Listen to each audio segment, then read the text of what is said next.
Hi hello പുതിയൊരു വീഡിയോയിലേക്ക് എല്ലാവർക്കും സ്വാഗതം.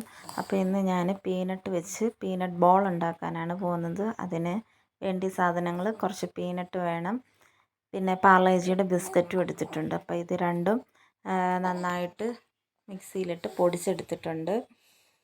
അതൊരു ബൗളിലേക്ക് ഈ പീനട്ടിൻ്റെ മിക്സ് പൊടിയും ഈ ബിസ്ക്കറ്റിൻ്റെ പൊടിയും കൂടെ മിക്സ് ചെയ്യാൻ വേണ്ടിയിട്ടൊരു ബൗളിലേക്ക് ഇട്ടിട്ടുണ്ട്. അതിലേക്ക് കുറച്ച് ഉപ്പും കൂടെ, ഒരു പിഞ്ച് ഉപ്പും കൂടെ അതിലേക്ക് ആഡ് ചെയ്തിട്ട് നന്നായിട്ട് മിക്സ് ചെയ്യണം. നന്നായിട്ട് ഒരു സ്പൂണ് വെച്ചിട്ട് മിക്സ് ചെയ്ത് കൊടുക്കണം. അതിന് ശേഷം നമ്മൾ ശർക്കര പാനിയാക്കണം.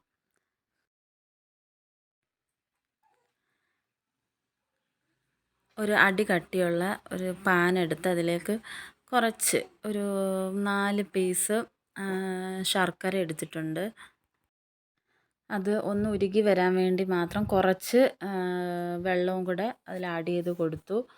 എന്നിട്ട് ആ ശർക്കര അതിൽ കിടന്ന് നന്നായിട്ടൊന്ന് ഉരുകി വരണം.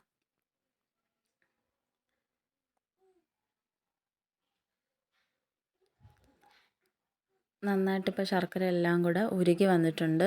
അപ്പോൾ ഇങ്ങനെ ഒരു കൺസിസ്റ്റൻസിയിലാണ് നമുക്ക് കിട്ടേണ്ടത്. എന്നിട്ട് തീ ഓഫ് ചെയ്യുക. ഓഫ് ചെയ്ത് കഴിഞ്ഞിട്ട് നമ്മൾ മിക്സ് ചെയ്ത് വെച്ചിരിക്കുന്ന ആ ബിസ്ക്കറ്റിൻ്റെയും പീനട്ടിൻ്റെയും ആ പൗഡറിലേക്ക്, ആ പൊടിയിലേക്ക് ഈ ശർക്കര പാനിയാക്കിയത് ഒഴിച്ചു കൊടുക്കുക. പിന്നെ ഈ ഏലക്ക പൊടിച്ചത് ചേർക്കണമെങ്കിൽ അതൊക്കെ ചേർത്ത് കൊടുക്കാം കേട്ടോ. നല്ല ടേസ്റ്റാണ്. ഹെൽത്തി ആയിട്ടുള്ളൊരു ഡിഷാണിത്, ഒരു സ്നാക്കാണ്.